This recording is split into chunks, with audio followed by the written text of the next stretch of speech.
Firman Tuhan Harian. Mereka yang tidak memiliki pemahaman akan Tuhan tidak akan pernah sepenuhnya menaati Tuhan. Orang-orang seperti ini adalah anak-anak durhaka. Mereka terlalu ambisius dan ada terlalu banyak pemberontakan dalam diri mereka, sehingga mereka menjauhkan diri dari Tuhan dan tidak bersedia menerima pemeriksaannya. Orang-orang seperti ini tidak bisa dengan mudah disempurnakan. Sebagian orang menjadi pemilih dalam cara mereka makan dan minum firman Tuhan dan dalam menerima firman tersebut. Mereka hanya menerima bagian-bagian firman Tuhan tertentu yang sesuai dengan pemahaman mereka dan menolak yang tidak sesuai. Bukankah ini pemberontakan dan penolakan yang paling terang-terangan terhadap Tuhan? Jika seseorang percaya kepada Tuhan selama bertahun-tahun tanpa memperoleh sedikit pun pemahaman tentang Dia, berarti ia adalah orang yang tidak percaya. Mereka yang bersedia menerima pemeriksaan Tuhan adalah mereka yang mengejar pemahaman akan Dia, yang bersedia menerima firman-Nya. Merekalah orang-orang yang akan menerima warisan dan berkat Tuhan. Dan mereka adalah orang yang paling diberkati. Tuhan mengutuk mereka yang tidak memiliki tempat di hatinya bagi Dia, dan Dia menghajar serta meninggalkan orang seperti itu. Jika engkau tidak mengasihi Tuhan, Dia akan meninggalkanmu, dan jika engkau tidak mendengarkan perkataanku, aku jamin bahwa Roh Tuhan akan meninggalkanmu. Cobalah jika engkau tidak percaya. Hari ini aku menerangkan kepadamu jalan pengamalan. Tetapi apakah engkau menjalankannya atau tidak, terserah kepadamu. Jika engkau tidak mempercayainya, jika engkau tidak menjalankannya, engkau akan mengetahui sendiri apakah Roh Kudus bekerja di dalam dirimu atau tidak. Jika engkau tidak berusaha memahami Tuhan, Roh Kudus tidak akan bekerja dalam dirimu. Tuhan bekerja di dalam diri mereka yang berusaha mencari dan menghargai firman-Nya.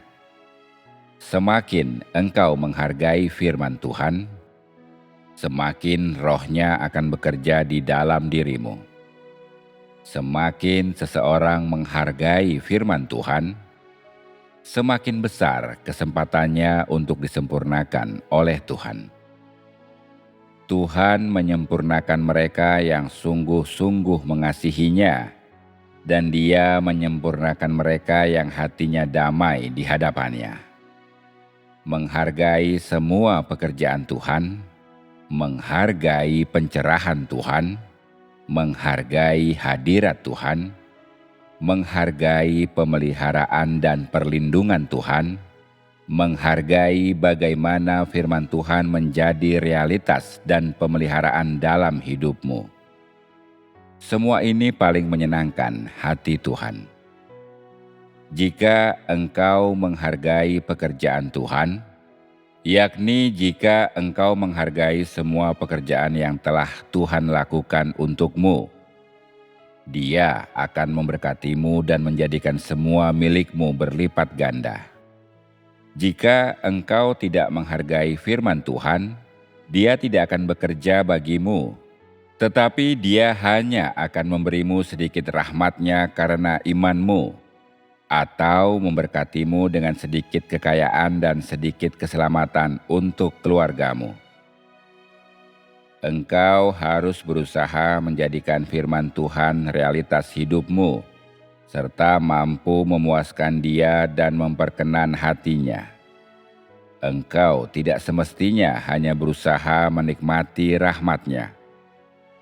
Tidak ada yang lebih penting bagi orang percaya selain menerima pekerjaan Tuhan, meraih kesempurnaan, dan menjadi orang-orang yang melakukan kehendak Tuhan. Inilah tujuan yang harus engkau kejar. Semua yang manusia kejar pada zaman kasih karunia sekarang ini sudah ketinggalan zaman. Karena saat ini ada standar pengejaran yang lebih tinggi. Sasaran pengejaran itu lebih mulia dan lebih nyata. Sasaran pengejaran itu dapat lebih memuaskan kebutuhan batin manusia. Di masa lampau, Tuhan tidak bekerja atas manusia sebagaimana yang dilakukannya sekarang. Dia tidak berfirman kepada mereka sebanyak yang Dia lakukan saat ini. Dan tuntutannya atas mereka juga tidak setinggi sekarang. Bahwa Tuhan mengatakan hal-hal ini kepadamu saat ini, menunjukkan bahwa tujuan utama Tuhan difokuskan kepada engkau semua, kepada sekelompok orang ini. Jika engkau sungguh ingin disempurnakan oleh Tuhan, kejarlah hal itu sebagai tujuan utamamu. Tidak peduli apakah engkau sedang sibuk melakukan berbagai hal, mengorbankan dirimu sendiri, melakukan tugasmu, ataukah engkau telah menerima amanat Tuhan. Tujuannya haruslah untuk disempurnakan dan untuk memuaskan kehendak Tuhan, untuk mencapai tujuan-tujuan ini. Jika seseorang berkata bahwa dia tidak mencari kesempurnaan dari Tuhan, ataupun jalan masuk ke dalam kehidupan, melainkan hanya mencari kedamaian dan kebahagiaan duniawi, maka dia benar-benar buta. Orang-orang yang tidak mengejar realitas kehidupan, melainkan hanya mengejar kehidupan kekal di dunia yang akan datang dan keamanan di dunia sekarang, adalah orang-orang yang paling buta. Jadi, segala yang engkau lakukan harus dilaksanakan dengan tujuan untuk disempurnakan dan didapatkan oleh Tuhan. Pekerjaan yang dilakukan Tuhan dalam diri orang-orang adalah untuk membekali mereka sesuai dengan kebutuhan mereka yang berbeda. Semakin hebat hidup seorang manusia, semakin banyak yang dia butuhkan dan semakin banyak yang ia kejar.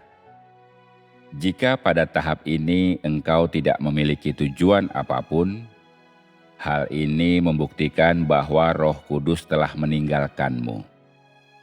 Semua orang yang mencari kehidupan tidak akan pernah ditinggalkan oleh Roh Kudus.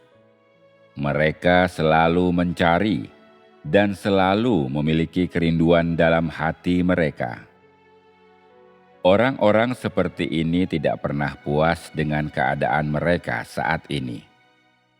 Setiap tahap pekerjaan Roh Kudus ditujukan untuk memberi pengaruh pada dirimu.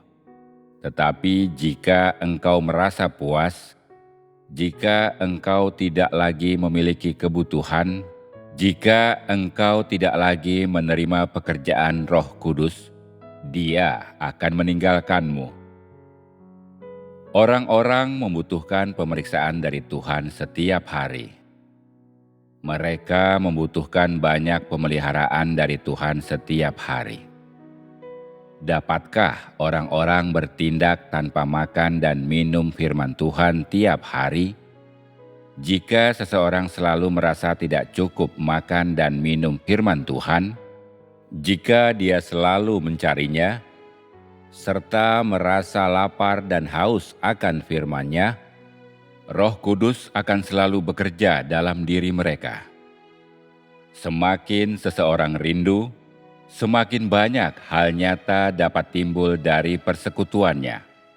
Semakin dalam seseorang mencari kebenaran, semakin cepat hidupnya berkembang, sehingga membuat dirinya kaya pengalaman dan menjadikannya orang yang kaya di dalam rumah Tuhan.